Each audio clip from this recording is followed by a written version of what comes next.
Hey, it's TDA, and today I want to take a first look at the 3 new additions that will be coming to Civilization VII. We are going to be getting 1 new leader and 2 new civilizations, and just to be clear, these are part of a paid DLC. This is one of the DLCs that was included in the Deluxe and in the Founder Edition, so if you got one of those versions of the game on release, then you will already be getting these free of charge, but if you didn't, you just got the base edition, you will have to pay more money to get these. Ada Lovelace is the type of leader that I really like. Basically, she will work with any civilization because her abilities are quite strong, but they are also kind of generic, so they don't require a specific strategy, they are just always good. As you can see, she has no starting bias, so she doesn't rely on any type of terrain being around or anything like that, nope. Instead, she will give you a science boost whenever you complete a civic mastery, so by going for culture you actually get more science, and then vice versa. Whenever you complete a technological mastery, you get a boost to your culture. So more science means more culture, and more culture means more science. So can you say snowball? There is a compounding effect to this as well. We don't know exactly how strong it is just yet, but basically she will be becoming stronger and stronger as the age progresses. That does mean that there's a little bit of a risk that she's a win more leader, so you will be getting even more benefits as you are already pulling ahead, but still, it's a type of leader that I think in general is really flexible. I also really like her as a person because she was a mathematician in the early days. She lived about 2 centuries ago, and she was actually working all the way back then on the first computers. It was computers working with like punch cards and stuff like that. Oh, it's actually here. So yeah, it was really basic computers, but can you imagine living over 2 centuries ago and already being so smart and innovative that you were thinking about computers? Well, all in all, this makes super much sense in terms of her abilities, and I'm looking very much forward to giving her a try. Next up on the list is Great Britain, a new civilization for the modern age, and these guys are going to be all about being an economic powerhouse. Britain is going to be an economic and expansionist type of civilization, and it really delivers on that. First of all, you get to get the ability workshop of the world. That basically means that every single building in the game is going to be cheaper to produce or to purchase. So, you know, you can build all the buildings. You're going to have to spend a little bit more money to convert your towns into cities, but honestly, I don't think that's a problem considering what else they get. Let's first take a look at their unique buildings. They get the Royal Exchange, which is a gold building, and it gets an adjacency bonus for quarters. You probably have plenty of quarters to go around at this stage of the game, so this could be a pretty interesting gold-based building. However, I really think the most interesting one is the manufactory, because that is going to be a production-based building, which is always good to have, and on top of that it's going to get a gold adjacency as well. So there's a lot of gold to go around in these buildings, and then if you combine the two of them, it turns into the financial center on top of that, and then you get even more gold, and this time it is for every connected settlement. And in this stage of the game you probably have a lot of settlements connected, so all of this adds up to a potential for a lot of gold. But where Britain really starts to shine is if you're going after an economic victory. Your settlements are going to get increased production for every single factory resource assigned to them if you're going down their civic tree. Now this means that usually when you try to go for the economic victory, you kind of gut your towns a little bit, or I should say your cities, because once you build that factory and you put, for example, a lot of fish in your factory, that means you're not using other resource in there, and that will slow down the production in that city a little bit, or even a lot depending on how many resources you have. This particular civic kind of solves that problem. And that whole optimizing of your cities gets even better, because if you look at the first tradition, you're going to get a bonus to culture and science for every city that has both a great work and a resource slotted. Now typically you have resources slotted to all your cities anyway, so that's not really a condition that's important at all, and having great works is probably something you will have in your larger city anyway. You can assign your great works to go wherever you want, so just with a little bit of planning, it's going to be almost trivial to get that culture and science bonus going as well. And then if we look at the other traditions, you'll see that there's more gold to be had on every single account. First of all, you're going to get increased gold on each building in your towns. So the fact that you are optimizing your cities doesn't mean that you're not also going to be optimizing your towns. Towns are pretty much there to produce a lot of gold for you anyway, and this is just going to be paying off on all those investments you made in your towns in previous ages as well.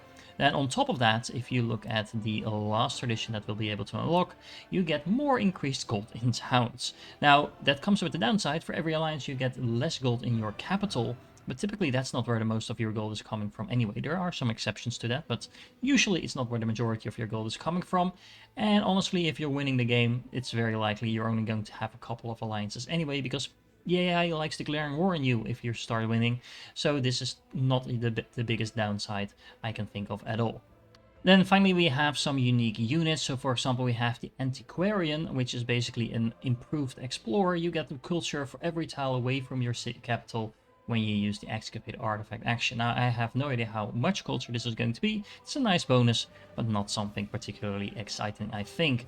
The Revenge unit, which is a unique naval unit, does come with a nice bonus action, which is the splash keyword, which basically means that you're going to be dealing a lot more damage with all of your naval units. Now, if you combine that with the wonder that you can unlock very easily with this particular civilization, the Better Sea Power Station, you're going to have a very large navy, because basically whenever you train a naval unit, you get an additional one on top of that. So if you want to go through a more military route, I don't necessarily think Britain is the best way to do that, but you can definitely field a very large navy if you want to focus on that as well. All in all, that makes Britain a very flexible and potentially fun to play modern civilization.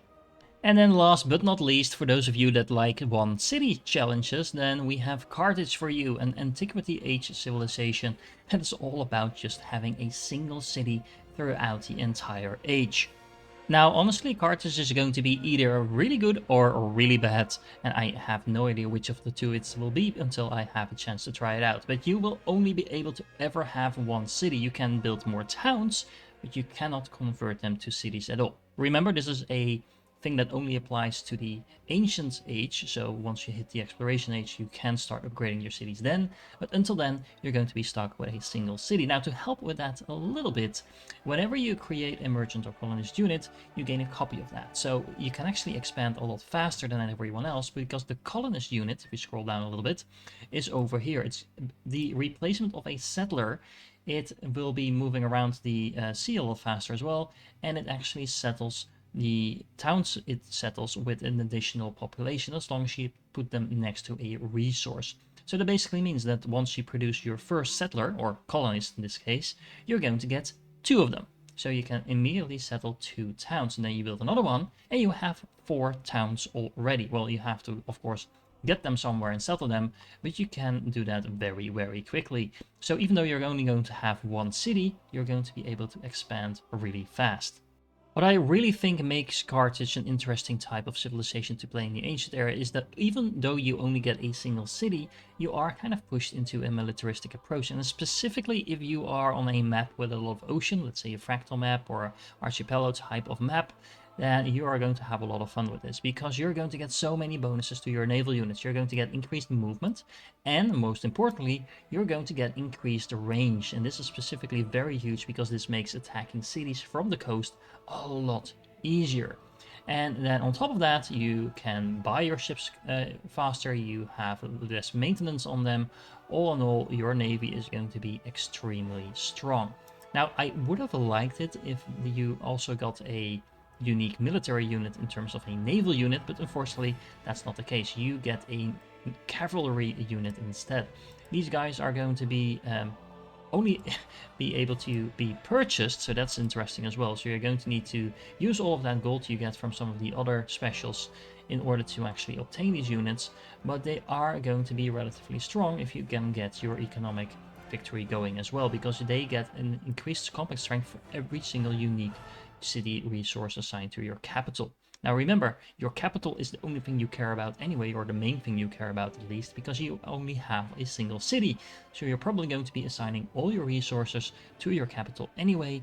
And in order to help you with that a little bit, the special buildings that you get actually increase the amount of resource capacity you can get in your settlements as well. You do need to actually build the entire quarter for that, so you need to build both the coffin, which is a production building that is going to be built on a coast tile, and on top of that you have the dockyard, which is a gold building, which also needs to be built on a coast tile. So long story short, Basically what you want to be doing is settling as many of your towns as you can on the coast, then building a lot of ships, and then taking some more coastal towns from your enemies.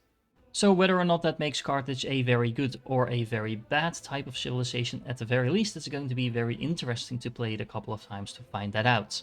And yes, I do think it's a little bit weird that we're already talking about DLCs, new leaders and new civilizations in those paid DLCs, even though the game just came out a couple of weeks ago. But it is what it is, and I am very much looking forward to playing these civilizations as well as this new leader.